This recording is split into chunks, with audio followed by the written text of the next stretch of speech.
Bom, então vamos nos conectar com esse lindo conto de fadas do Japão, que tem imagens muito bonitas e potentes. Então vamos lá.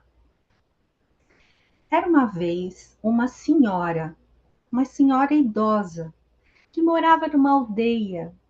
E ela era uma pessoa muito pobre em termos materiais, ela tinha poucos recursos materiais. Ela morava sozinha numa casinha, bem na ponta da aldeia, quase próximo já de uma floresta. E para ela ganhar algum dinheiro, ela fazia bolinhos de arroz. Ela fazia aquilo com muito carinho. E as pessoas adoravam aquele bolinho de arroz dela. Então ela ia para o mercado da aldeia e vendia lá na praça os bolinhos. E todo mundo comprava. E com isso ela conseguia alguns recursos, né, para viver. E um dia ela fez para o jantar dela uma bandeja de bolinhos de arroz. E aí, quando ela ia se sentar para comer, os bolinhos de arroz começaram a rolar pela mesa, cair no chão, sair rolando pela porta fora, sair pela porta da casa dela, entrando na floresta. E ela ficou doida. Meu jantar, deixa eu correr atrás do meu jantar. Quem que tá pegando o meu jantar? E ela foi correndo, correndo, entrou na floresta e viu os bolinhos de arroz baterem no tronco de uma grande árvore. E quando ela ia lá, chegando lá perto, ela viu um oni correndo e pegando os bolinhos de arroz dela e saindo correndo pela floresta. Os onis, no Japão, são criaturinhas que são pequenas e elas são muito sapecas, muito traquinas, adoram comer o tempo todo, e elas são cobertas de pelos, têm uma grande barba, um cabelão e dois chifres. E esses pequenos seres saíam correndo com os bolinhos dela, e ela ficou com muita raiva, porque ela percebeu que os onis tinham roubado os bolinhos dela. Ela saiu correndo atrás dos onis, e esse oni correu, eles entraram num buraco, e ela, com muita raiva, entrou também. E quando ela foi percebendo, ela foi caindo num túnel. E quando ela se deu por conta, ela estava dentro de uma grande caverna, cercada de centenas de onis. E eles estavam comendo os bolinhos e queriam mais bolinhos. E quem fez esses bolinhos maravilhosos? E rindo e conversando.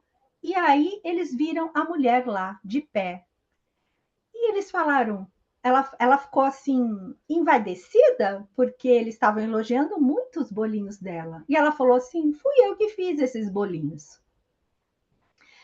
E aí eles falaram: ai, então vai para a nossa cozinha e faz mais bolinhos para gente. E ela falou: tá bom, vou lá fazer. Muito tranquila. E normalmente as pessoas têm muito medo dos onis, porque eles são danados, né? Ela foi para a cozinha e tinha um enorme caldeirão e passava um riacho dentro dessa caverna. E o Oni, que era o líder daquele grupo de Onis, foi lá, pegou um balde de água, jogou dentro da panela e jogou um grão de arroz só. E a senhora olhou para ele e falou: mas com um grão de arroz, como que eu vou fazer isso?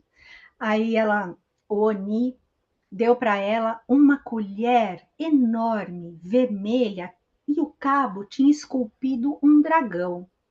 E ele falou assim: mistura aí com essa colher, você vai ver o que vai acontecer.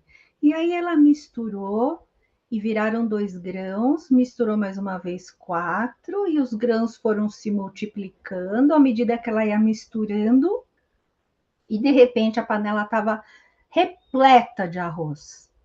Aquele arroz cozido, ela fez uma quantidade enorme de bolinhos. E ela falou: bom, agora eles vão ficar satisfeitos, né? Eu vou poder ir embora. E foi lá, levou os bolinhos para os onis, e eles comeram, riram, brincaram e tal. E dali a pouco, mais, mais, mais, mais. Aí a senhora falou: nossa, eu tô perdida aqui, eu não vou sair daqui nunca, eu vou ficar o resto da vida fazendo bolinho. Eu preciso encontrar um jeito de sair dessa caverna.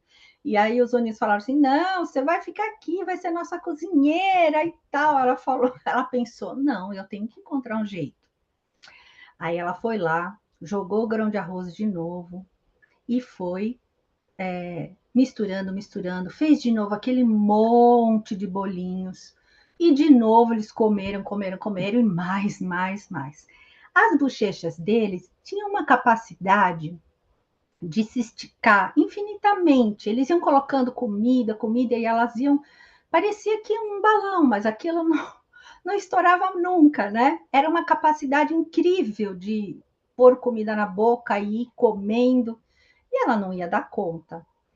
Aí ela pensou, pensou e falou: já sei, os Onis gostam muito de música e eles se acalmam com música. Então eu vou fazer aqui uma nova panela de bolinhos e vou cantar uma canção de ninar. E começou a cantar, cantar, cantar. E quando ela terminou de fazer, todos os Onis estavam roncando, dormindo, dormindo. Aí rapidamente ela esvaziou aquela panela, pegou a panela enorme, colocou no riacho, pegou aquela colher gigante, vermelha com o dragão, entrou dentro da panela e falou: vou sair por aqui. Só que ela, nessa ânsia de escapar, ela parou de cantar. E no que ela parou de cantar, os Onis acordaram. Ai, ela tá fugindo, vamos pegar a nossa cozinheira de volta. E eles começaram a sugar a água do riacho. E eles tinham aquela capacidade infinita de sugar as coisas, de prender as coisas. E começou a baixar a água. Eram muitos Onis. E ela falou: nossa, eu vou ficar encalhada, eles vão me pegar de volta. E os peixes começaram a pular, porque a água começou a baixar, pular para dentro da panela, e em cima dela. E ela falou: já sei. Começou a jogar peixes para os Onis, jogar peixes para os Onis. E os Onis adoram comer. Então eles viam aquele peixe vindo, eles abriam a boca para pegar o peixe, e nisso saía toda a água. E o riacho, eles foram devolvendo a água para o riacho. O riacho voltou a subir e ela, mais que rapidamente, foi remando e conseguiu, de repente, ver a luz do dia. Estava fora da caverna, conseguiu correr, correr, correr, correr, voltar para casa, fechar a porta. Mas ela levou com ela aquela colher mágica. E aí ela conseguia fazer muito mais bolinhos de arroz do que antes. E os bolinhos dela eram muito apreciados. E aí ela começou a vender cada vez mais, prosperar cada vez mais. E montou um pequeno restaurante na porta da casa dela. E ela ficou muito bem de vida. Mas mesmo assim, enriquecendo, todas as noites ela preparava uma bandeja cheia de bolinhos de arroz, ia até o buraco lá na floresta, onde ela encontrou os Onis e colocava lá de presente para eles. E assim ela pôde ter uma vida tranquila e feliz para sempre.